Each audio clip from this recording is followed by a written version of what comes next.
Niharika Sharma for coordinating the Swasthya Rasabodhini lecture by Dr. Niranjan Uppur.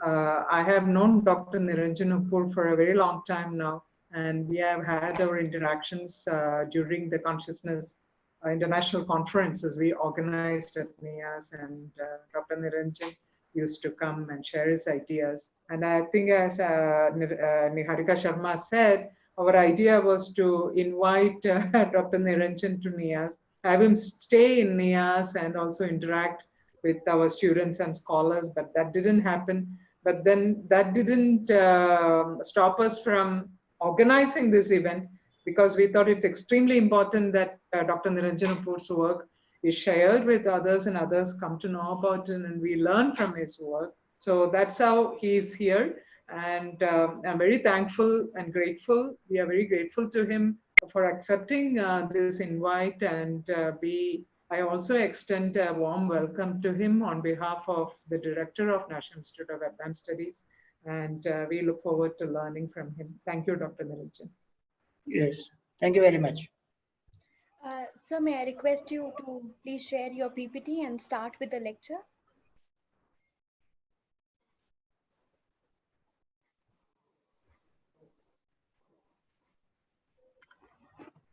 So can we see the PPT now? Yes, sir. Okay. Thank you very much for the very kind and generous introduction. Before I start my talk, I would like to thank National Institute of Advanced Studies, Bengaluru, and Professor Sangeeta Menon and Dr. Rajaram for this very generous invitation to be with them. In my understanding, this is one of the most vibrant and diverse research groups that we have in this country. And keeping that in my mind, I have prepared this talk for a general audience, not just for linguists, but also for research scholars, academicians, and people with general interests belonging to different disciplines of humanities and social sciences. So keeping that in my mind, I have divided the talk into 3 parts. In the first part, I'll take upon the history of linguistics. This will be a very brief history of linguistics and followed by a recurring theme in linguistics, that is meaning, the place of meaning in linguistic theories and how meaning relates itself to language. And that will be followed by the last part will be on my own work, that is a study of Kannada coordinators, and I will come to these things later. So let us start with the history of linguistics, and let me just switch off my screen. Okay, can we see the slides now? Yes, sir. Yes, yeah. Well, thank you very much. So before we get into the history of linguistics, let us try to define what linguistics is. So how can we define this area of inquiry? And for that matter, I have taken the definitions, characterizations of 2 very prominent linguists in this field. The first one is Ferdinand de Saussure, after whom we get the field of inquiry of structuralism, and later on Leonard Bloomfield, with whom we get. So let us start with what Saussure has to say on linguistics and language. So this is Saussure's characterization of linguistics and language, and let us just read this out. He says, the concrete object of linguistic science is the social product deposited in the brain of each individual, that is language. But the product differs with linguistic groups. We have to work with the languages. The linguist is obliged to acquaint himself with the greatest possible number of languages in order to determine what is universal in them by observing and comparing them. This is how Saussure characterizes the field and the object of inquiry, that is language, and the motivations and the reasons for such a characterizations will become apparent once we go through the history of linguistics, especially the history of Western linguistics. And such a definition, such a characterization is followed by another equally prominent figure in the field of linguistics, that is Leonard Bloomfield, one of the pioneering linguists of North America. And he provides a very simplistic definition. He says linguistics, the study of language, that's all. Linguistics, the study of language, and these days we have this tendency to add the adjective scientific. Linguistics is the scientific study of language. Whatever we mean by that, some people tend to add that adjective, and some people simply follow Bloomfield and say that linguistics is the study of language. Now, if that is the case, how far can we go back in the past? Did we have anything parallel happening in olden days? And to understand understand such tendencies and such inquiries, we'll have to start with the history of linguistics. And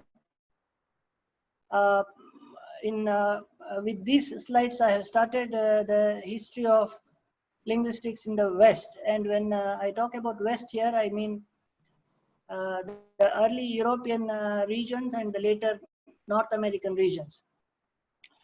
Okay, it looks like apparently people were concerned about languages starting from the Greek traditions, and it is argued that Plato's Cratylus and Aristotle's works and the works of Stoics, they comment upon the nature of language, and later on they have contributed to the development of many jargons in the field, for example, parts of speech and subject-predicate distinction, and so on and so forth. But Plato and Aristotle were not the only scholars concerned about the nature of language.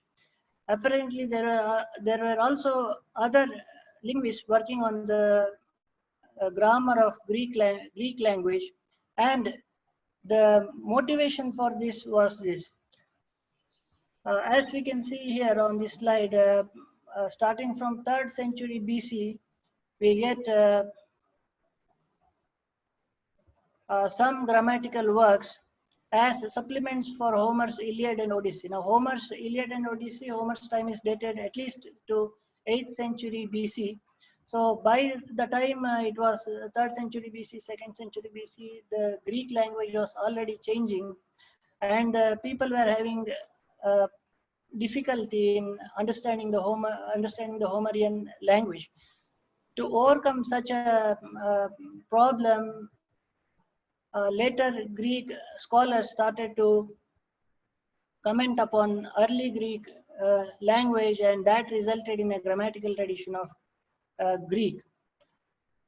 Subsequently, with the rise of Romance linguistics, they were attracted by the Greek frameworks, and they followed the Greek frameworks in their linguistic analysis, and such works resulted in some grammars of Latin language. So, for example, here on the slide we have recorded 2 grammars.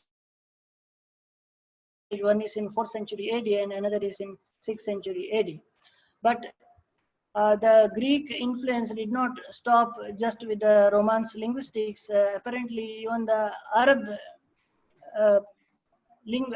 Arab scholars were influenced by the Greek works, and they were also concerned with the nature of language change, especially in connection to Arabic, which also happened to be the holy language of Quran. So, to preserve the religious sanctity of the language, they also started to work on the Arabic language within the Greek tradition.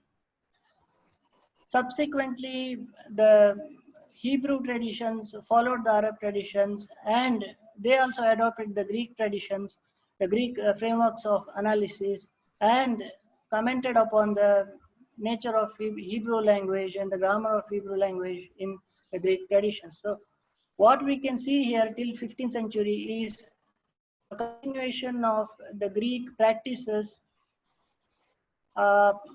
in connection with not just the Greek language, but also with the Latin language, and later on the Arabic language and the Hebrew language. But by the time we came to 16th century AD, the situation was already changing and people were into a lot of voyages and then trade activities and conquest and colonization. So such activities brought the European scholars and other people into contact with new languages, and subsequently they were also interested in knowing the connection between their own languages and the new languages, and so on and so forth. And this resulted in the first significant area of inquiry in linguistics, which later came to be known as comparative historical linguistics. Now, as we can see on this slide, in 16th century AD onwards, we have this a lot of socio-political activities in connection with the voyages and such related missions. And later on, by 18th century AD, people were starting to compare languages, and subsequently they also tried to bring a historical perspective. Okay, now these two periods, they require some kind of explanation. First of all, people started to compare different languages for one religious reason. That is, people wanted to relate the multilingual societies that they witnessed to the holy language of Hebrew. So scholars wanted to show that all languages can be derived from Hebrew.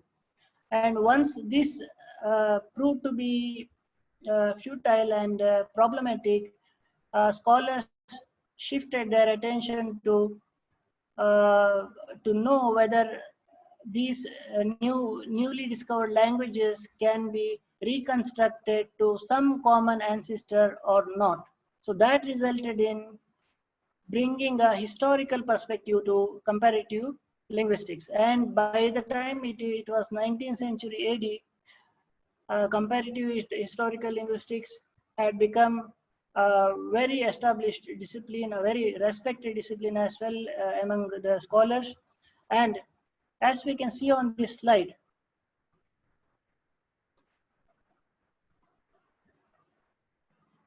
in the later half of 19th century, people were also producing textbooks and manuals of doing comparative historical linguistics, and they were writing outline of the comparative grammar of the Indo-European languages. And one point that we have to remember here is that even though people were doing comparative historical linguistics, they were mainly concerned about the Indo-European languages, that is the languages that are mainly spoken in the European regions and the South Asian regions, including our own Indo-Aryan languages.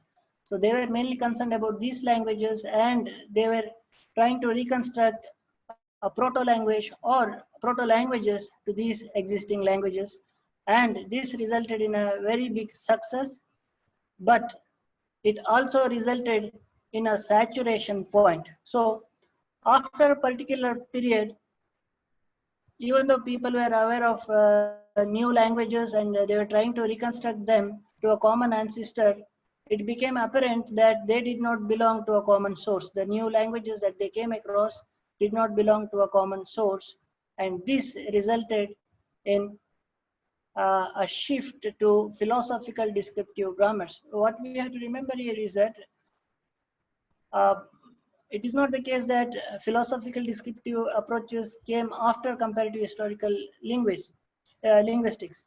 They existed side by side, but the interest and focus was in the beginning on comparative historical linguistics.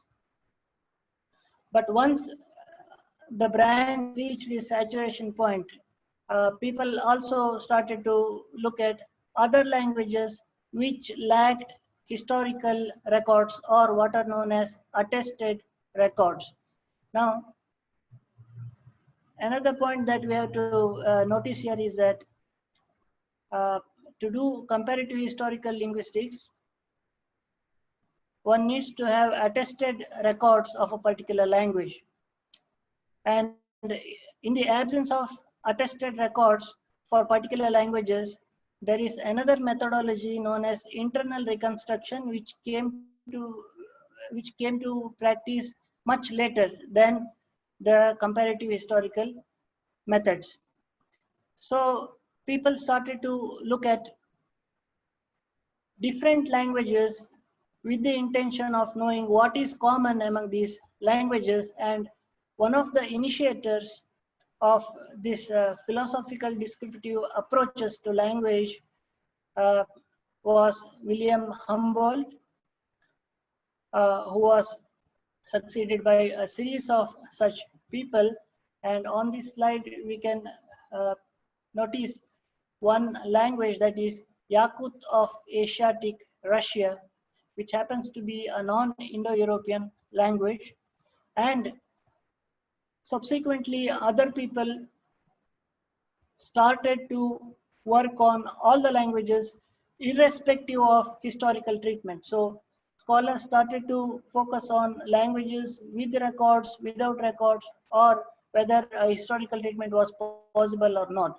And Bloomfield summarizes this in the following statement. He says, other students examined, by other students he means philosophical descriptive practitioners, other students examined a variety of languages in order to get a philosophical survey of human speech. And then later on, anyways, he gives a secondary comment. In fact, much of the older descriptive work is almost unintelligible today because it is pervaded by philosophical notions that are no longer familiar to us. So what he's trying to say is that even though descriptive approaches, that is describing a language as it is, was initiated in 19th century, the early works became unintelligible because the later scholars and linguists, they were not exposed to them, and they were not exposed to the philosophical terminologies. Subsequently, 20th century onward, we get three major developments in the field of linguistics. The first one is structuralism, second one is American structuralism, and third one is generative linguistics. We have to make some side comments in this context. When we look at the history, when we look at the textbooks on linguistics, usually they start the history of linguistics with Saussure, because structuralism happens to be one of the most significant branches in recent times. Okay, I have one question here. I think somebody has raised a hand. Are we going to take the questions now, or are we going to take the questions later?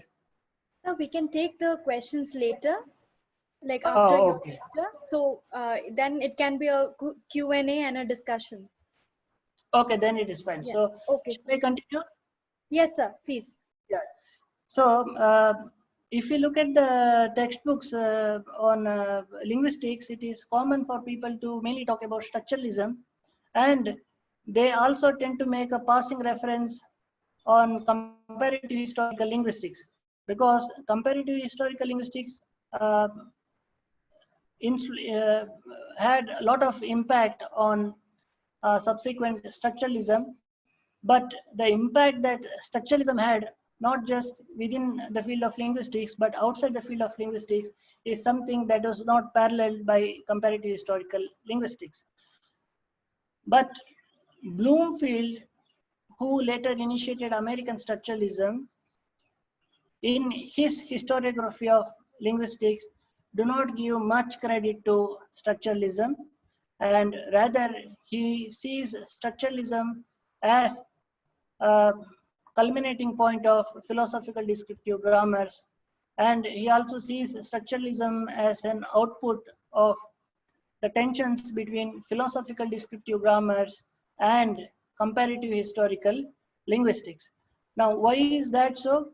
It was for two reasons. For the first reason is that by the fag end of 19th century AD, people were writing complete results, as we can see in this 1886 work, Outline of the Comparative Grammar of the Indo-European. Or they were also writing manuals like Language and the Study of Language, or The Life and Growth of Language, or Principles of Linguistic History. That means by then it was apparent that with whatever methods that they had, they uh, they had done whatever they could, and there was no it was kind of a saturation point for the field.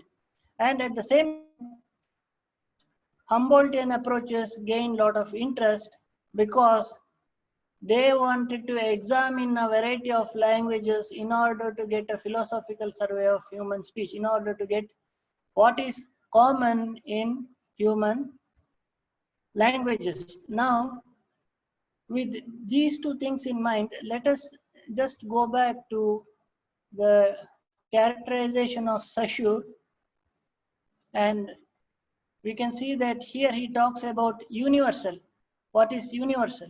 The linguist is obliged to acquaint himself with the greatest possible number of languages, that is, number of languages irrespective of their family affiliation, irrespective of their genetic relationships, in order to determine what is universal. So by this time, people were also looking for what was common in human languages. So it is for this reason that a later structuralist, Leonard Bloomfield, do not see structuralism as a path-breaking movement, even though many modern-day linguists tend to think that it was structuralism that kind of defined the field. We don't see the same spirit in Leonard Bloomfield's writing, especially his 1993 work. Okay, so structuralism kind of initiated a different line of inquiry. All these days, people were interested in the history of languages, that is, how languages change and what could have been the nature of ancestor languages.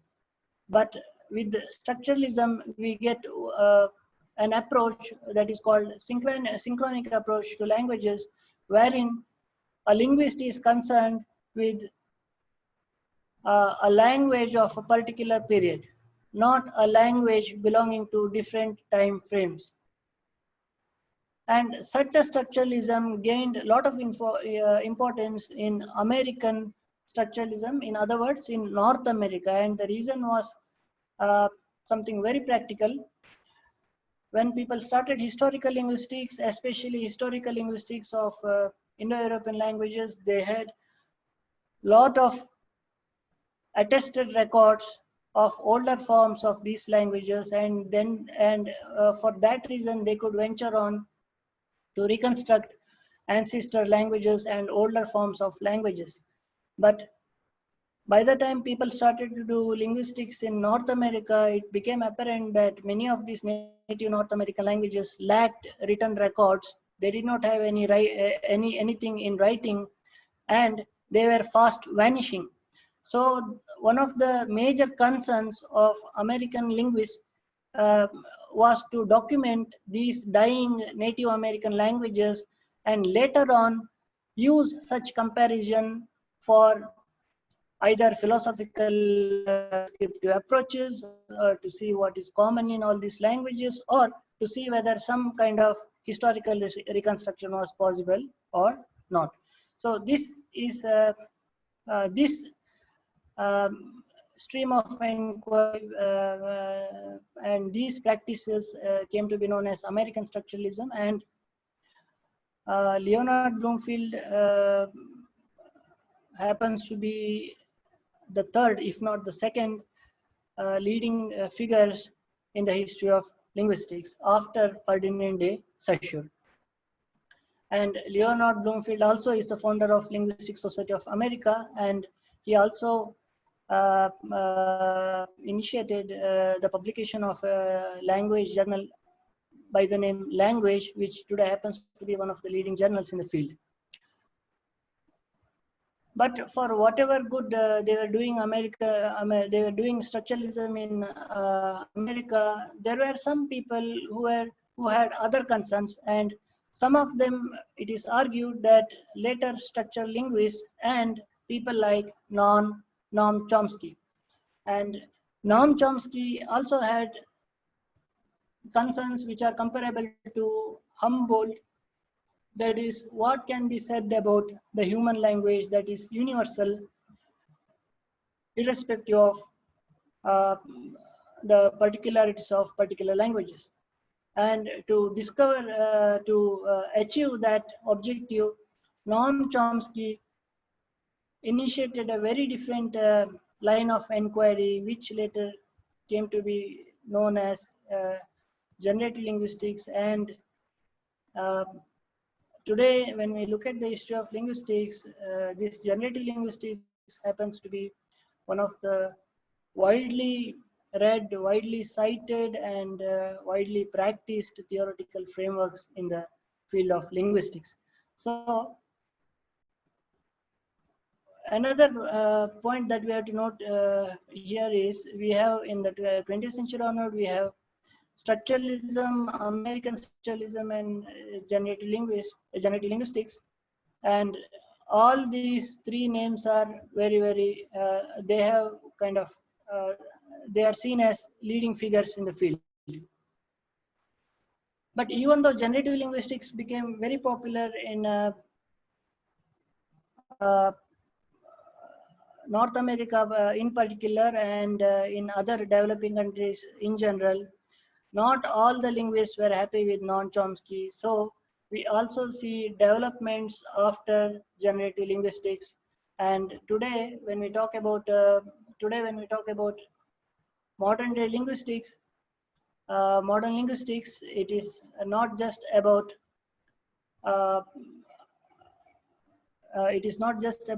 generative linguistics, but also about so many other later research disciplines like social linguistics and cognitive linguistics and computational linguistics.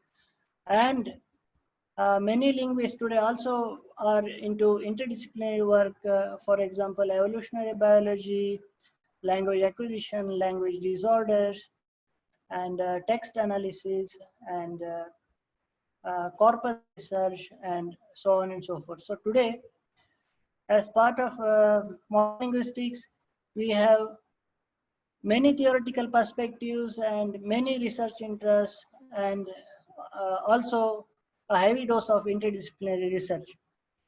And when we talk about linguistics today, even in countries like India, we mainly talk about linguistics influenced by the Western traditions, the early European traditions and the later North American traditions.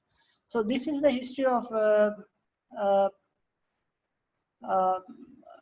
linguistics in the West. And this can be summarized again on this slide. That is, we start with early Greek grammars, which were concerned about the language of Homer's works, Iliad and Odyssey. And then the Latin linguists adopted the Greek framework, and then the Arabic scholars followed the Greek framework, and then again the Hebrew people also followed the Greek framework. But 16th century onwards, we see a shift because of geopolitical reasons, and that paved way for comparative historical linguistics and philosophical descriptive grammars. And after comparative historical linguistics and the early versions of philosophical approaches to descriptive grammars, we have structuralism, the most prominent theoretical framework after historical linguistics in the early 20th century, followed by American structuralism, and then generative linguistics, and then the subsequent actions and reactions against generative linguistics. Okay, so this is the history of Western linguistics. And today, even in India, when we talk about linguistics, we mainly talk about these traditions, and linguistics as an institutional course is offered in terms of typically in terms of MA, MPhil, and PhD. and it is generally seen as a part of humanities, and also to a lesser degree part of social sciences. And it is very uncommon for us to find undergraduate degrees in linguistics, even though at some point in time we had some undergraduate degrees in linguistics, but these undergraduate programs did not flourish. But alternatively, what we have today is some of the universities, to compensate that lack of linguistics program at the undergraduate level, some of the universities offer integrated programs in integrated masters in linguistics. So this is the relation of linguistics with institutionalization and institutional degrees. Now, a question that comes to us at this point is, okay, now we know that the Western traditions had a lot of interest in language, particularly motivated by language change and religious concerns. What about other geographical areas, particularly what about India, the Indian subcontinent? Did we have anything parallel to them, or did we have any interest in languages at all? And to answer this question, we have to take the history of linguistics in India.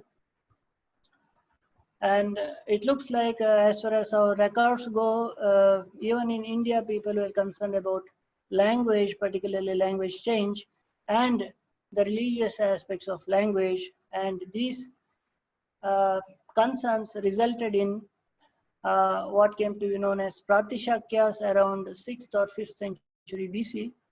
Okay, I have to make a side comment here. Whatever times that, whatever dating that I have shown here for each work, these are slightly controversial. Not all historiographers agree with the dating of these works, especially when it comes to the indigenous works of India. There is no consensus among scholars about their dates, and also about their relative chronology. Relative chronology, which means which work came before which work came after which work. Okay, so some of the early interest in language may be found in Pratishakyas, which was a result of Padapata and Samhitapata. Padapata means word recitation, and Samhitapata means continuous recitation. And later on, people developed rules which convert Padapatas into Samhitapata, culminating in Pratishakyas. Now this, as you can see, this comes around 6th and 5th century BC as part of the Vedic tradition. That means even when, within the Vedic tradition, the Sanskrit language started to change, and people were responding to such changes that were taking place in within the Sanskrit language. And by 5th or 4th century BC, we have a tradition of etymology, that is Yaskas Nirukta, and this is attributed to another scholar, Shakatayana. And apparently this etymological tradition was opposed to Gargi's tradition. And these concerns were followed by what later came to be known as the crown jewel of the Indian grammatical tradition, that is Panini's Ashtadhyayi. Panini's Ashtadhyayi is a collection, as some of us might already be knowing. Panini's Ashtadhyayi is a collection of some 4,000 sutras distributed in some 8 chapters. And this Ashtadhyayi was followed by 2 supplementary works. One is of Katyayana, and second one is Patanjali's Mahabhashya. Now, what was the reason for such developments? Now, as you can see, Panini's Ashtadhyayi is a collection of sutras, and sutra style is a way of describing a language aiming at precision as well as economy. And historiographers argued that in some contexts, Panini's the sutras found in Panini's Ashtadhyayi became so ambiguous that they warranted interpretation and supplementary materials. As part of that, Katyayana wrote his comments on Panini's Ashtadhyayi, and these comments are known as Vartika. And these comments also sometimes they also tended to become very vague, and then subsequently Patanjali wrote a Mahabhashya. Now among the three, Ashtadhyayi and then comments of Katyayana and Mahabhashya, it is said that whenever there is a confusion, for example, whenever there is a confusion between Ashtadhyayi and comments of Katyayana, the comments of Katyayana prevails, and whenever there is a confusion between Katyayana and Patanjali, Patanjali's works prevail. This is the kind of arrangement that they had, and this argument comes from one of the leading Indologists, that is H.S. Anantanarayana, in his 2017 work. And in the 2nd century BC, parallelly, we have other concerns in the Indian traditions, and these are related to words and their meaning, and these are not seen as continuation of Panini's Ashtadhyayi, but rather these works are seen as part of philosophy of language. The first one is Nyaya tradition, dated to 2nd century BC, followed by Mimamsa, again concerned with the meanings of words, followed by Buddhist traditions dated to 2nd century AD. And apparently all three traditions deal with words and their meanings, but their positions are different. Nyaya and Buddhist traditions tend to think that words and their meanings are conventional, governed by conventions, whereas Mimamsa tends to think that words and their meanings are eternal. But again, 4th century onwards, early 4th century onwards, we again get back to Paninian models, and we have Kumaralata and Katantra traditions. But again, we have to offer a side comment here.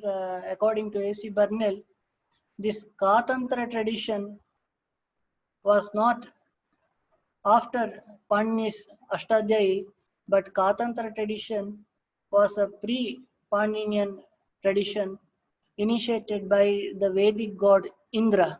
So apparently Indra initiated this Katantra tradition of grammar, and we will again come back to this Katantra tradition after a couple of slides. Okay, anyways, these 4th century works were followed by Bhartrhari's Vakyapadiya, again a work that many of us are familiar with, at least many of us know about. And this again is not on a grammatical description, but on the nature of language. Again, Bhartrhari very famously deals with the Spota theory of meaning, and again it accounts for how meaning is made in language use. And by 7th century AD, we have Katyayana's Pakarana, a grammar of Pali. Pakarana, those of us who are familiar with the Sanskrit can easily relate this to Prakarana. And this was a grammar of Pali written in Pali, and apparently this initiated the Pali traditions of grammatical description, followed by another Moggallana's Saddalakkana. Again, Saddal, apparently it is Shabdalakshana, followed by a 17th century work, that is Agavamsha's Saddhaniti. Again, Saddhaniti is Shabda Niti. And again by 17th century, we have Bhattoji Dikshita's Siddhanta Kaumudi, which again is a reinterpretation of Paninian framework.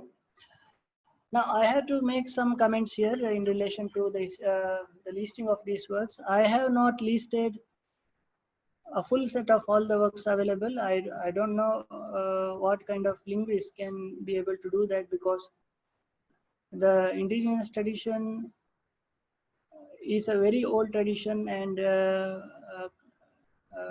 collecting all the works and arranging them according to a relative chronology is a very tough task. But at this point, I also will have to mention two works. First one is by Madhav M. Deshapande, and second one is by Ashok Aklujkar. And these two people very recently have written chapters on Indian grammatical traditions and the role of Sanskrit in the Indian subcontinent. And this work was published in 2008. It's a Cambridge University CUP published work, and these two are actually two book chapters in the book called Language in South Asia. So in this book, we find again some recent historiographies of the indigenous tradition. And again, we will also have to notice here that I have skipped Prakrit grammars, but apparently people have also written Prakrit grammars in the Paninian tradition. And for example, we have Hemachandra's work, maybe I think 12th century AD, and then Markandeya's work, again 17th century AD. So apparently in the indigenous traditions, people were concerned about, in the beginning, Sanskrit, and later on they moved to Pali and Prakrit languages. I had to make another side comment here, that is, it looks like there were no works on our modern Indo-Aryan languages like Gujarati, Marathi, and other languages within the indigenous tradition. So this characterization of the Indian works is mainly based on Annamalai and Hans Henry Cox 2016 works. But our indigenous tradition apparently does not stop with this. It looks like people were also concerned with some of the South Indian languages, and by first century BC, we have a first grammar on Tamil, that is Tolkappiyam. Now this first century BC, this is a very conservative estimation. Some people tend to push it back to 2nd century BC. Tolkappiyam, this grammar work of Tolkappiyam is written by Tolkappyanar or Tolkappya. That means we don't know the name of the person. So the one who wrote Tolkappiyam became Tolkappyanar. And it is argued that Tolkappiyam grammar belongs to a non-Paninian tradition, and from whatever literature that I could read, it looks like Tolkappiyam apparently is the only available work belonging to a non-Paninian tradition. Okay, so now if Tolkappiyam is belongs to a non-Paninian tradition, what is that tradition? As we can remember, apparently this tradition is the Katantra tradition, at least according to A.C. Burnell. Some people have argued that Tolkappiyam, it is very likely that Tolkappiyam belonged to a Katantra tradition of grammar. And after this first grammar of Tamil, we have some works on the Kannada language, that is Kaviraja Marga. It is not a full grammar work. It is a work. It's a literary work, but it carries some grammatical descriptions. And again, just like Tolkappiyam, the authorship of this work Kaviraja Marga is debated, and it is generally said that it was written by Kaviraja Marga Kara. But some people also attribute the authorship to Nrapatunga Kavi. And this 9th century AD Kannada work was followed by two works in 11th century, one on Tamil, another on Telugu. The Tamil work that came in 11th century was Veeracholiyam by Uttamithtirar, and this apparently is a culmination of Tolkappiyam traditions and Paninian traditions. So that means by 11th century onwards, even the Tamil grammatical tradition was highly influenced by the Paninian model of linguistic analysis. At the same time, we have Telugu grammar during this time, that is Andhra Shabda Chintamani by Nannaya Bhattaraka, but some people say that this work does not belong to 11th century AD, but 16th century AD. So the dating of this work is debated. And in 11th century AD, again we have another Kannada grammar, Karnataka Bhasha Bhushana by Nagavarma II, and this work is written in Sanskrit. And subsequently in 13th century AD, we have Telugu grammar Andhra Bhasha Bhushanamu. Now, if we discount 11th century grammar work, then this Andhra Bhasha Bhushanamu becomes the first grammar of Telugu. And at the same time, we get a Kannada grammar, Shabdamani Darpana by Keshiraja, written in Kannada. And today, this Shabdamani Darpana happens to be the most read and widely cited grammatical work on Kannada language written in the indigenous tradition. And by this time, we also have another Tamil grammar, Nannul, which again uses both the Paninian insights as well as the Tolkapian insights. And in 14th century AD, we have our first work on Malayalam. I have very generously used the term Malayalam. Leela Tilakam, it's a work on Manipravada language, and Leela Tilakam, again, the authorship is not known, and it is written in Sanskrit with influence of Tolkapiam and Nannul, because Nannul also follows Tolkapiam as well as Paninian, and Leela Tilakam also follows Paninian insights as well as Tolkapiam and Nannul traditions. And in 17th century AD, we have another Kannada grammar, that is Shabdanushasana by Bhatta Kalanka, written in Sanskrit. This is also a complete grammar work, but this work did not become as famous as this work, Shabdamani Darpana. So even after the availability of Shabdanushasana, Shabdamani Darpana even today is seen to be the most prominent grammatical work on Kannada language written within the indigenous traditions. And again in 17th century AD, we have two Tamil grammars. First one is Ilakkana Vidakkam by Vaidyanatha Techikar, that is Vaidyanatha Dikshitar, and this follows Tolkapiam in its spirit, and it is also known as mini Tolkapiam or small Tolkapiam. And at the same time in 17th century AD, we have another Tamil grammar, that is Ilakkana Kottu by Chaminatha Techikar, that is Swaminatha Dikshitar, and this work criticizes the first work, Ilakkana Vidakkam, because this work is modeled in Paninian framework. And in 19th century, we get again another Telugu grammar, that is Bala Vyakaranamu by Parvatsu Chinnaya Suri, written in Telugu language, and this happens to be prominent Telugu grammars today. And alongside, we have another Malayalam grammar, that is Kerala Paniniyam by Rajaraja Varma. And the significance of this Kerala Paniniyam is, even though as the name suggests, even though it tries to follow Paninian tradition in its analysis of Malayalam grammar, it is influenced by European grammar. So that means by this time, have convergence. Okay, let's summarize whatever we have seen so far in the Indian subcontinent on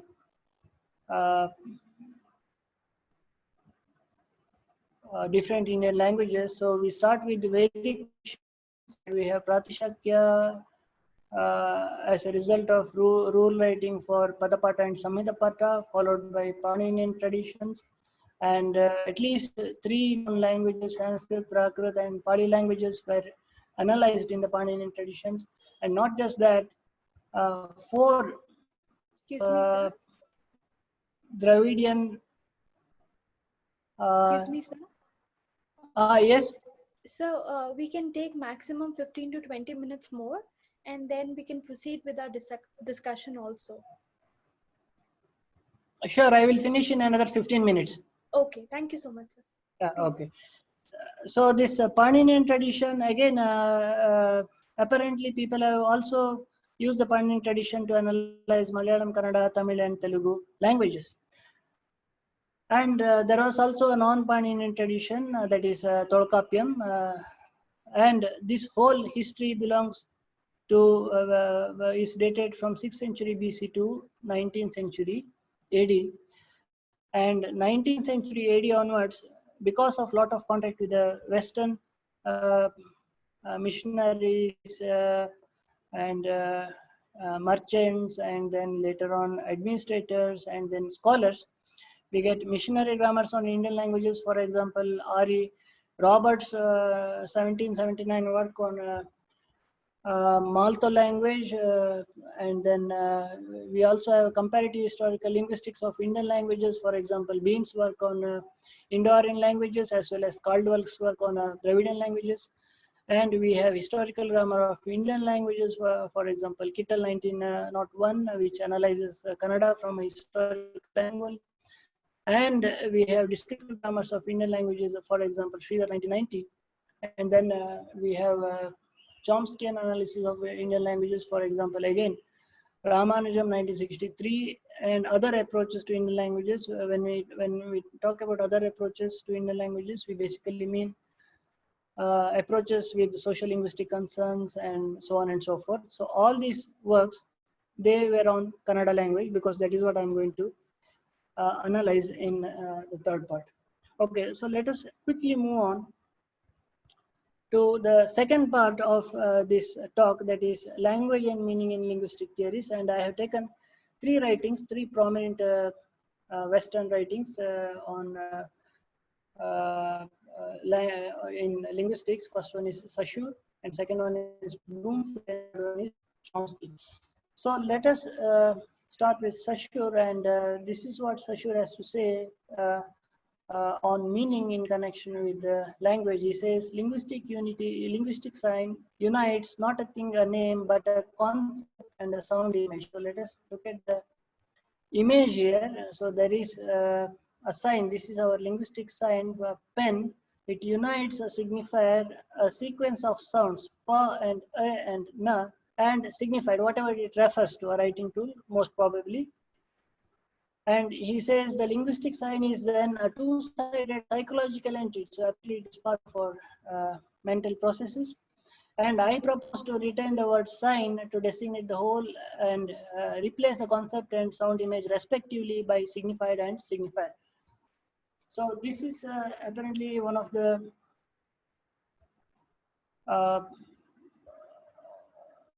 biggest contributions of the structuralism by providing a definition of what linguistic signs are. And later on he continues, he says the linguistic entity exists only through the associating of the signifier with the signified. Whenever only one element is retained, the entity vanishes. A succession of sounds in is linguistics only if it supports an idea. Okay, so that means a succession of sounds is linguistic only if it supports an idea. Let us again take a succession of sounds, that is pa and a and na. As against that we have a and pa and na. And in English, only pen may count as a linguistic sign, but not this, because this does not support an idea in Saussurian terms. And then he continues, his linguistic entity is not accurately defined until it is delimited, that is separated from everything that surrounds it on the phonic chain. These delimited entities or units stand in opposition to each other in the mechanism of language. That means for an accurate description of a series of sounds, we need to delimit the sounds. And that delimiting can happen only when we know the meaning of these sounds. And in that connection, he says, but we must know that the main characteristic of sound chain is that it is linear. That is, it is linear. Considered by itself, it is only a line. It is only a line like this. It is only a line, a continuous ribbon along which the ear perceives no self-sufficient and clear-cut division. to divide the chain, we must call in meanings to divide the chain. So for example, that blue pen, to divide this chain, we have to call in meaning. So we may divide reasonably this sequence into that and blue and pen. So this is Saussure comment on the role of meaning, the place of meaning in linguistic sign, and it's very clear that Saussure sees meaning as an integral part of linguistic sign. But this was not all about, okay, this is one comment that he makes on unfamiliar languages. He says that we cannot understand unfamiliar languages because even though we can listen to the sound sequence, we cannot delimit them because we don't know the meanings. Okay, so this Saussurean idea was not, of course, it was necessary for people to accept this Saussurean characterization of linguistic sign, but at the same time, it became very apparent for linguists that meaning analysis is not very easy at all. So by the time people start doing start doing structuralism in America, they already make comments like this. We have defined the meaning of a linguistic form as a situation in which the speaker utters it and the response which it calls forth in the hearer. This is Bloomfield, 1993. And then he continues, he says, the kinship of persons seem a simple matter, but the terminologies of kinship that are used in various languages are extremely hard to analyze. The statement of meaning is therefore the weak point. Again, we will have to repeat this statement. The statement of meaning is therefore the weak point in language study and will remain so until human knowledge advances very far beyond its present state. So basically, he's trying to say that even though meaning is indispensable, it is not easy to analyze meaning, and this will be the Achilles heel for linguists. And he takes two examples. First one is denotation versus connotation. Second one is dictionary or primary meaning versus displaced speech. Let us only take denotation versus connotation. Denotation apparently is about primary meaning, and connotation is about suggested meaning. And he takes this example of number 13. And he says, the problem here is, of course, we can always find connotated meanings, we can always find connotations, but what are the meanings that we can call primary in nature? And this is the problem. So the problem is not about identifying connotations and displaced speeches, but the problem is that of identifying denotations and dictionary or primary meanings in language. And that he concludes, the varieties of connotation are countless and indefinable, and as whole cannot be clearly distinguished from denotative meaning. This is his comment. And he takes many such instances where it becomes difficult for a linguist to analyze meaning using his own or her own tools and techniques. And this later on made the later look into where to see whether linguistic analysis can be carried out without appealing to meaning at all. And apparently Chomsky makes one such proposal, and he says the notion of grammatical cannot be identified with meaningful or significant in any semantic sense. Again, I'll repeat this. The notion of grammatical cannot be identified with meaningful or significant in any semantic sense. Sentences 1 and 2 are equally nonsensical, but any speaker of English will recognize that all former is grammatical. Let us see these two sentences. Colorless green ideas sleep furiously, and furiously sleep ideas green colorless. This, according to Chomsky, is grammatical but not meaningful. It is grammatical because this arrangement of words is allowed, is possible in the English language. The grammatical apparatus or the language faculty can generate this sequence of words, and it is perfectly grammatical, but according to Chomsky, this is meaning, this is devoid of any meaning. And this position created a lot of debate in the field, and many people were attracted by this Chomskyan idea of doing linguistics without referring to meaning. And at the same time, it also created a lot of alternative approaches to linguistics, and in fact some of Chomsky's own students later on started to propose alternative models where meaning becomes an integral part of linguistic analysis. And one of the later commentators of this whole tradition, that is Andrew Kuti, in 2002, he writes, this Chomskyan idea of doing linguistic analysis without heavily depending on meaning has its predecessors in structural linguistics, especially in the works of Zelig Harris. Zelig Harris happens to be was the PhD supervisor of Noam Chomsky, and he also had talked about transformations and all these issues. And Zelig Harris published one of his works in 1951, and that is seen as a closing episode of American structuralism, because after 1951 we have Chomskyan works coming up and people reacting to the Chomskyan ideas. Okay, so this is on this is all about in the second part how meaning was seen in three different traditions: structuralism, American structuralism, and generative linguistics. And we saw that in structuralism it was proposed that meaning becomes an indispensable part of linguistic sign, and in American structuralism, even though it is agreed, even though Bloomfield agrees upon ideas like form and meaning, they repeatedly talk about the problems of analyzing meaning, and later on that encouraged linguists like Noam Chomsky to explore new directions in linguistic analysis. And Chomsky, for many decades, proposed that some kind of linguistic analysis is possible without resorting to meaning. Okay, so now this is the third and last part of this talk, and I would like to know how much time I have, and if we have very less time, I think I will just finish this in some 5 or 10 minutes without going through the data. So we can go through it like within 5 to 10 minutes so that we have some time for discussion.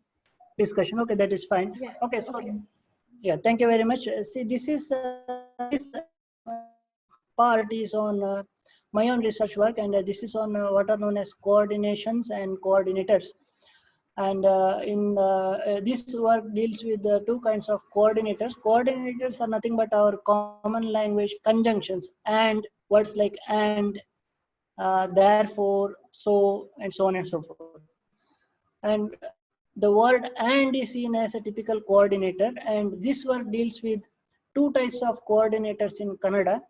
And the first one is known as monosyndetic coordinator, and the second one is known as bisyndetic coordinator.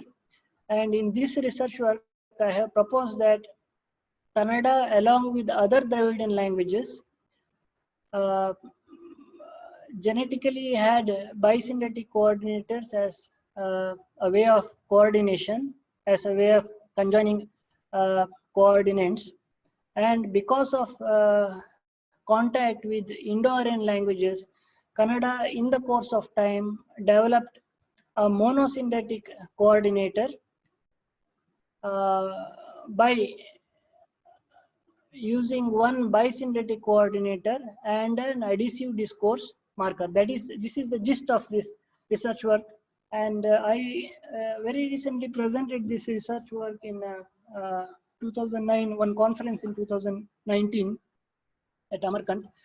Let me just, so I hope we what the research is about. Let us just quickly look into monosyndetic and bisyndetic coordination. Now, this is an example of monosyndetic coordination, Franz and Sissi.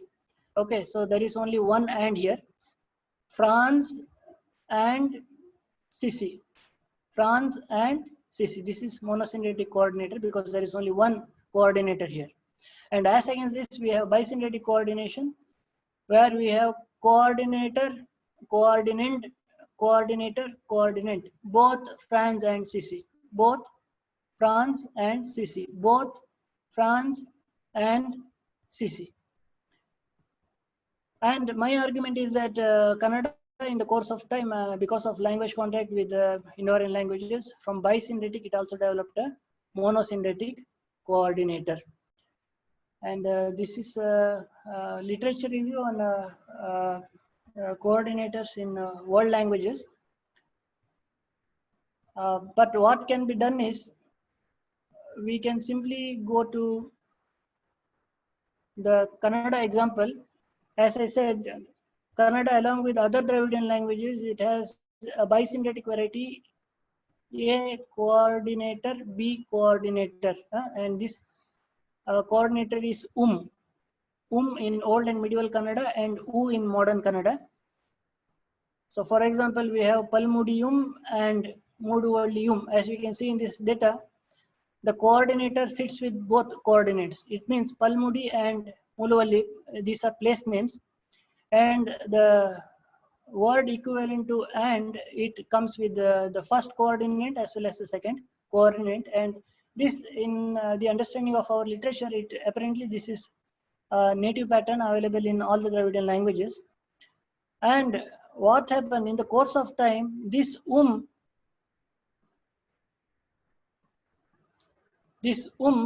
developed into Mattam and Mattum, and subsequently it became Mattu. This is the argument that as of now I am making in this context, because this is a work in progress. It is not a finished product. And this, again, I hope we can see at least here, the same that we have, the same that we have in patterns like this. And this was suffixed to a discourse marker. This is a discourse marker. It continues. It adds something to a given discourse. For example, in examples like this, mat obba, so it means another one. And then again, mat omme, it means again. And again, mat eno, which means what else. And this mat, later on, it joined with and developed into a monosynthetic coordinator. The example can be this. This is one of the examples. Avanu, Mattu, Avalu. If we can quickly remember, in the bisynthetic pattern, it is Avanu, Avalu. But instead of Avanu and Avalu, we have Avanu, Mattu, Avalu, an example of a monosynthetic coordination in Kannada language. So this is the main argument of this work. And also there are the main reason cited was the contact with Indo-Aryan languages, because Indo-Aryan languages carry this monosynthetic pattern.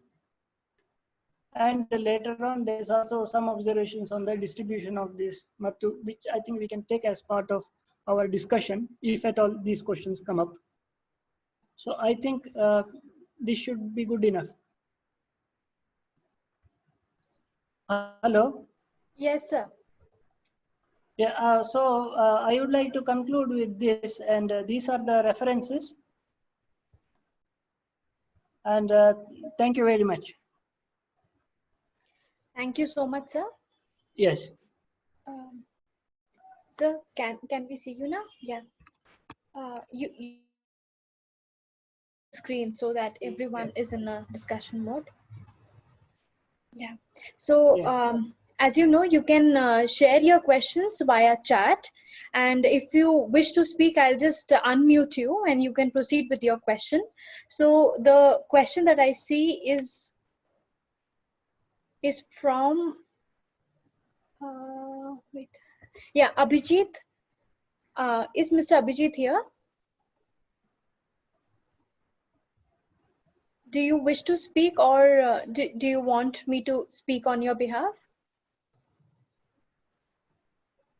I think I also saw one more person raising her hand. I think Yeah. it was a female. Yeah, Rakesh has a question. How about we start with Rakesh? Yes, yes, definitely. Yes, Rakesh, you may proceed with your question. Good afternoon, sir. Thank you so much for this wonderful lecture. So I have just one question related to this history. When you talk about the history of Yes. grammar, So when we talk about this Sanskrit language, but in inscription we don't found the evidence of Sanskrit language like before first century CE. Like first inscription we found this Ayodhya inscription of Anna, and then after that we found this Granad Junagadh inscription in 150 CE.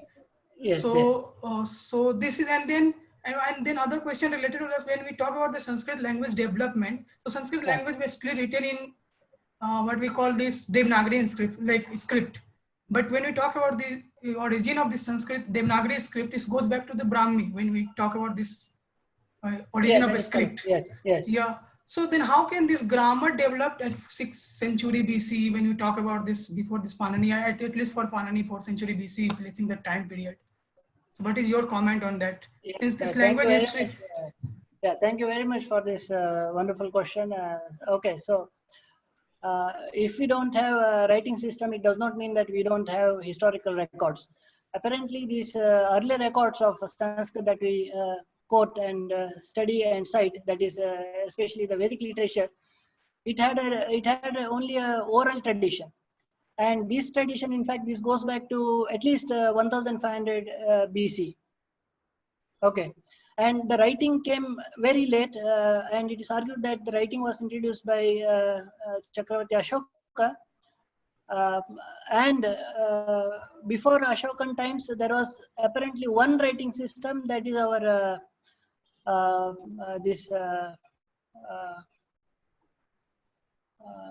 Sindhu Valley writing system, and that is not deciphered. We don't know the language of that because the script is not deciphered.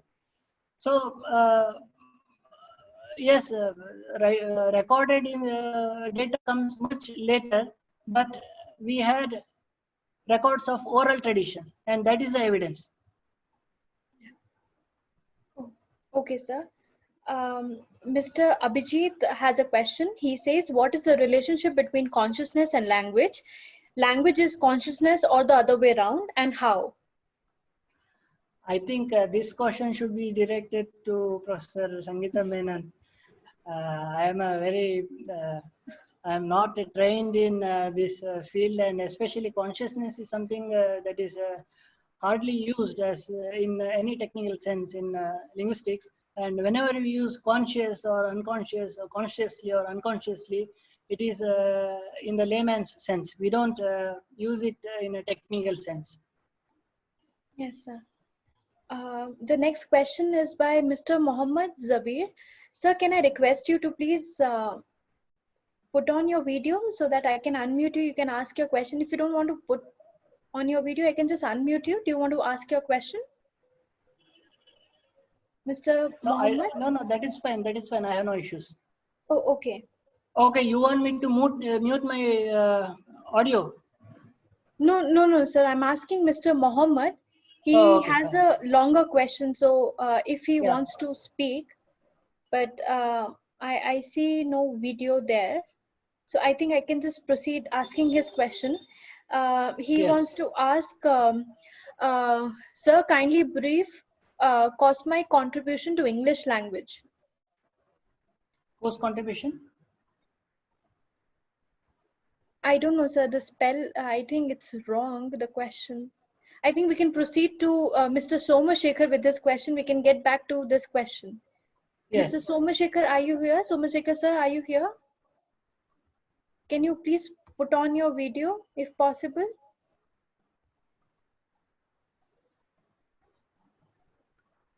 Nitisha also has a question. I can see Nitisha's video. Can you ask? You can proceed with your question, Nitisha. I can just get back to you. Good afternoon, sir. It was nice attending a lecture, first of all. Thank you for the lecture. Sir, you had given us the history of the Indian languages, where you said in around 2nd century AD, right? And there was, you had spoken about the Buddhist traditions. Yes. Right, sir? Yeah. Yes. So I actually wanted to ask, so in context to Sino-Tibetan languages, yes. According to the resources that that I had read. Yes. I'm very new to language processing. I'm just learning it. So I wanted to ask if Indian languages has been a larger influencer to Sino-Tibetan languages, or Sino-Tibetan languages have been larger influence to Indian language? Larger Sino-Tibetan, larger influence on what language? Indian languages, so Indo-Aryan languages, specifically Indo-Aryan languages. Okay, so briefly speaking, when we talk about the Indian subcontinent and Indic languages, we talk about 4 major language families: Indo-Aryan, Dravidian, Tibeto-Burman, and Munda. And according to many linguists, all these families were in contact with one another for centuries and centuries, and they have mutually influenced one another.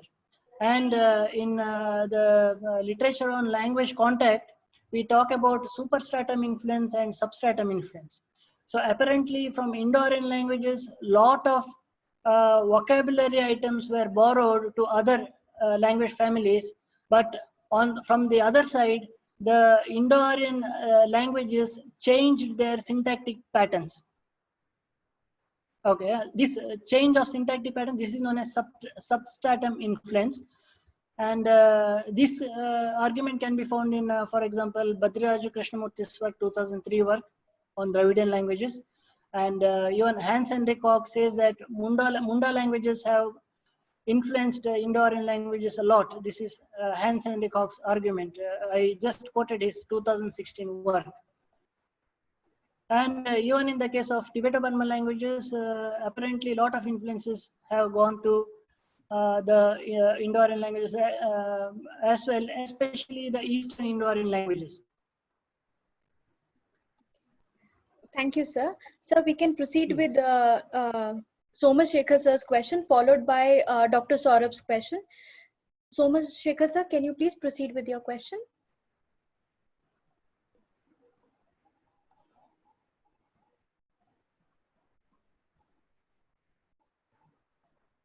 Okay, I think we have a glitch, technical glitch.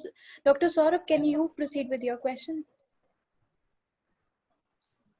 Yes, sir. Hello. Yes. Am I audible? Yes, sir. Yeah, thank you, sir, for this lecture. So this might be very like a beginner level of query. So on the one hand, in linguistics, we find that the biolinguists such as Noam Chomsky, who say that we are biological wired to the language processing. We have that innate ability. Yeah, innate yes. ability. Yes. But there is also the pragmatics in the linguistics, like in the J.L. Montaigne and especially in the Wittgenstein, who says that the meaning semantics can only be known in the social, only in terms of the use, in the terms of the context. So how do you see the role of the pragmatics with the biolinguistics in terms of the meaning? Yeah, thank you for this question. See, after introducing Sashur's observations on meaning and language, I moved to Bloomfield's comments on the difficulty in analyzing meaning when it comes to linguistics. And it is a very small, wonderful chapter on the problem of analysis of meaning in linguistics. And there, these questions are answered.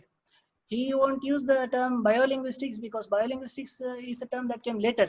But he talks about mental spaces because that time there was a big debate between mentalists and mechanists. And the American descriptivists kind of, they favored mechanists. They did not favor the mentalists. So this discussion is also part of that. And at the same time, I had to confess that we, as of now, I don't think there is any solid way of analyzing meaning, especially when it comes to combinations of constituents. If it is one morpheme, for example, pen, it is fine. It is not divisible into further units. Okay, we can't divide pen into pa and na. But if it is something like I am hungry, now I am taking this example because this example is analyzed by Bloomfield. Okay, Bloomfield takes up this example, I am hungry, and he shows that how difficult it is to analyze a sentence, constituent structure like I am hungry, because there are so many meaning-making units coming together, and they may mean so many different things in so many different contexts. And also the thing that you talked about, pragmatics, in semantics, apparently the branch dealing with meaning, they routinely make this distinction between semantics and pragmatics. And I showed this on the slide. I showed Bloomfield's division of primary meaning versus displaced speech, or denotation versus connotation. I think it is related to those things. Somashekar sir, can you please proceed with your question? Sir?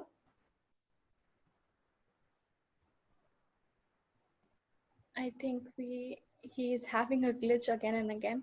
So Amruta, you can proceed with your question first. Thank you, sir, for an excellent overview of linguistic theories, both in Western and East, like Indian tradition.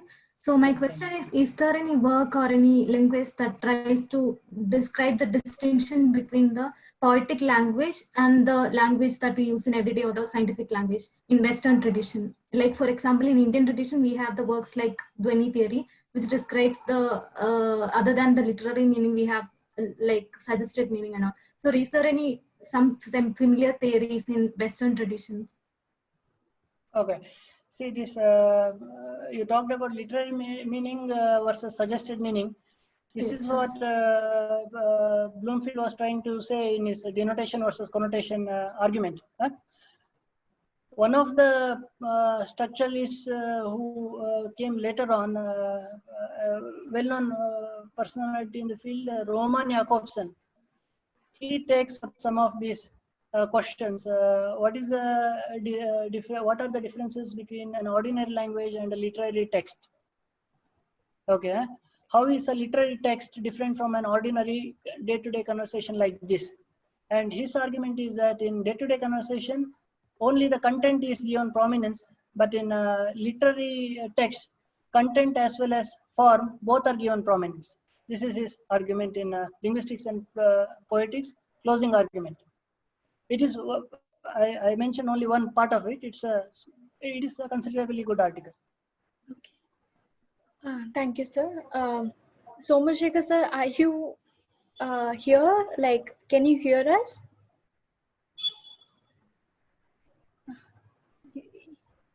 Well, I think whenever it's his turn to ask a question, his video freezes.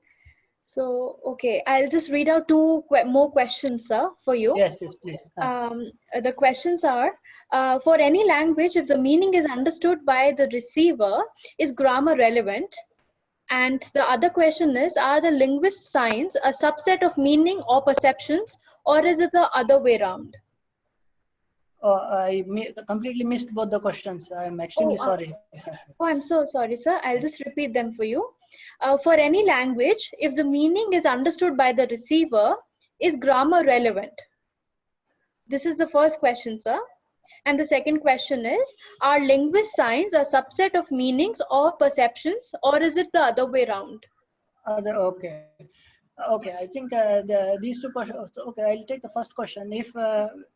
If the receiver or if the hearer understands the meaning, what is the relevance of grammar? I think that is the question. The first question is about that. If the hearer understands whatever the speaker says, what is the relevance of grammar? Apparently, grammar, as for example, if we recall what how Saussure characterized linguistic sign as a combination of form and meaning. He calls signifier and signified, but later on Bloomfield calls form and meaning, and later on many post-Chomskyan linguists, including Ronald Langecker, they characterize grammar as a combination of form and meaning. So in that sense, grammar is relevant because grammar helps in meaning-making process. If in the absence of grammar, there won't be any meaning in connection with the language. Okay. And the second question is whether linguistic meaning is part of a greater meaning-making process. I think the question is related to semiotics, I think. Okay. I think it is related to semiotics. There is a linguist called Michael Holiday, and he thinks that language is part of greater meaning processes, that is a part of semiotics. But there are linguists who think that language forms its own independent system. Thank you, sir. I think I'll just ask the question from that Somashekar sir has posted. I think with this, Yes. I will also call Meera Kumar Menon, the chairperson of today's session, also a PhD scholar with our team, NIA CSP, to make her chairperson comments also. So the question by Somashekar sir is, how does linguists consider mantras and sounds and syllables heard during the rituals and indigenous customs? Are these part of community language? I think this is a very interesting question for Meera too. So should I repeat the question for you? Yes. Yeah. How does linguists consider mantras and sound syllables heard during the rituals and indigenous customs? Are these part of a community's language? Of course, they should be seen as part of any community language. For example, Sanskrit is working on different stages of Sanskrit.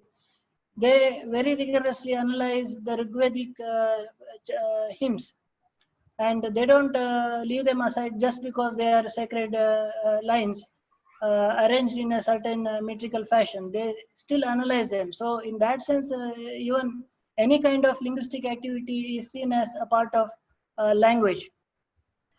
And in that sense, any kind of linguistic activity also should be seen as a part of the community. Yeah. By extending the first argument. Okay. He also has another question aligned. Can the bird calls be considered a predominant form of language from the linguist perspective? Like Bird's call. Yeah, bird's call. But okay, so this takes us to a very different area. Apparently, for some time in linguistics, people were trying to relate animal communication systems with the human language, and some people thought that human language was a sophisticated version of animal communication system.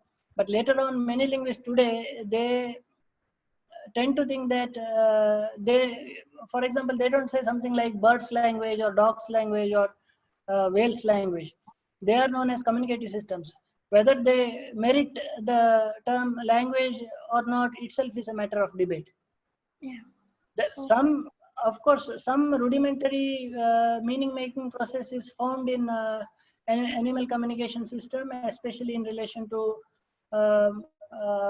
food and threat and mating and all. But I don't know to what extent we can relate language to such rudimentary communicative systems. Now I'll request Meera Kumar Menon to make her comments, and also if any questions from her.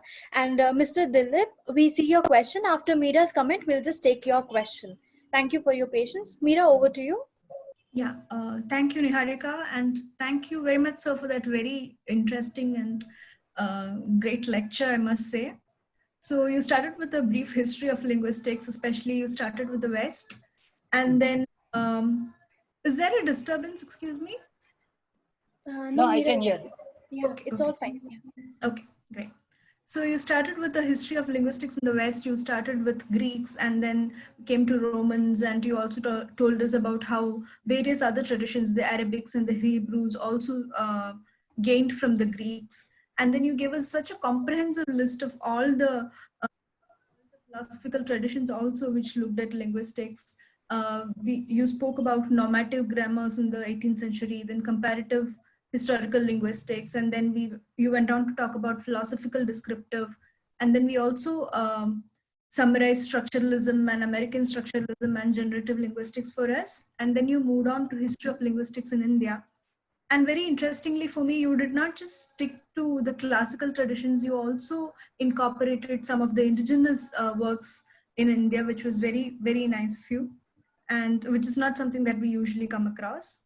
So you spoke about Vedic traditions, you also spoke about the non-Paninian tradition, and then you went on to talk about language and meaning in linguistic theory. So you spoke about Saussure in linguistic science, Bloomfield and Chomsky. And then you went on to a very different idea of coordinators in Kannada, which is your own research.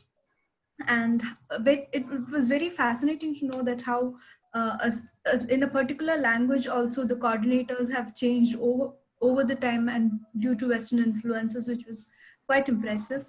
So all that said and done, what I found interesting was even in the discussions, we were actually getting a lot of questions about form and meaning in one way or another, which is something that linguistics deals with, but also we see that in literature a lot. For instance, when you study a community, a culture, the literature also reflects meanings through its forms, whether it is poetry, whether it is novel, whether it is any other genre. So in that case, I think literature deals with meaning in a different way than linguistics does. So would you have a comment on that, sir? That is my question. Okay, so you mean to say that to what extent linguists can analyze literary text? Not necessarily. Does literature and linguistics look at form and meaning in different ways? Of course, they look at form and meaning in very different ways. In fact, today, if you look at the literary traditions, they incorporate theories from so many different disciplines, so many wide disciplines. For a great period of time, they were obsessed with Freudian analysis, even when psychologists themselves had given up the Freudian theories. And these days, they also analyze not just language, they also analyze content, for example, graphic novels and graphic comics. So I think these are two very different fields of inquiry, but some kind of reconciliation and overlapping can be seen, because somewhere or the other, both the parties deal with languages. But the questions that we ask and the questions that they ask, I think, are completely different. Okay. Thank you, sir. I think, Niharika, we can now move on to the other question. So we'll just quickly take one or two more questions. I'm sorry we're running a little ahead of time, but I think we can still take 2-3 questions. Dr. Mary Gabriel wants to ask you a question. Ma'am, please proceed with your question. Good evening, sir. Thank you for the interesting lecture that you gave us.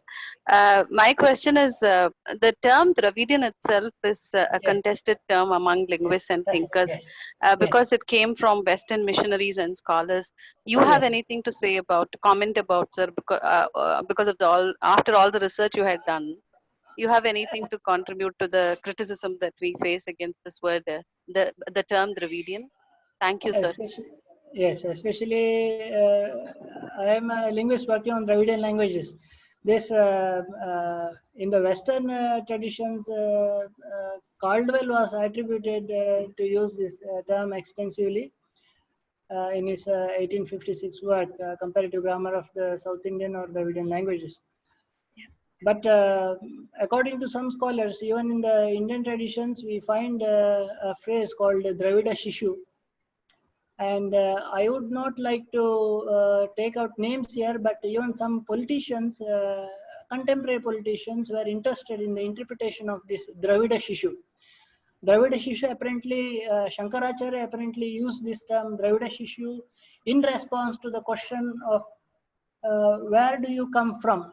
And Shankaracharya's response was, I am a Dravida Shishu. And the politician interpreted that this means that Shankaracharya came from south. But what this word means, Dravida means, there is lot of debate in the literature, and I have to tell you two prominent things. There is a tendency to derive the word Dravida from Tamil. This can be found in many writings. And this is one tendency, and I forgot the other tendency. Yeah, but this, what I'm trying to say is that the etymology of the word Dravida itself has generated a lot of debate.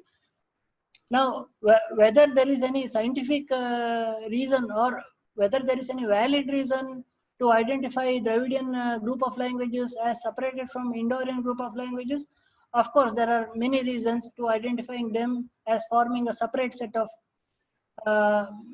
languages based on historical comparative principles. Okay. Yeah, Mr. William Pinto also had a question. Mr. William, are you here? Yeah. Hello, sir. Yes. Sir, I have unmuted you. Can you, yeah. Sir, please proceed with your question. I'm just asking about that, the pigeons and the creoles with special reference to your study, Tudu language. How do you access that? Okay, so what is the full question? Can I get the full question? Pidgin and Creole in connection with Tudu language? Yes, sir. I can't, I think I can't hear. Sir, you have to unmute yourself, Mr. William.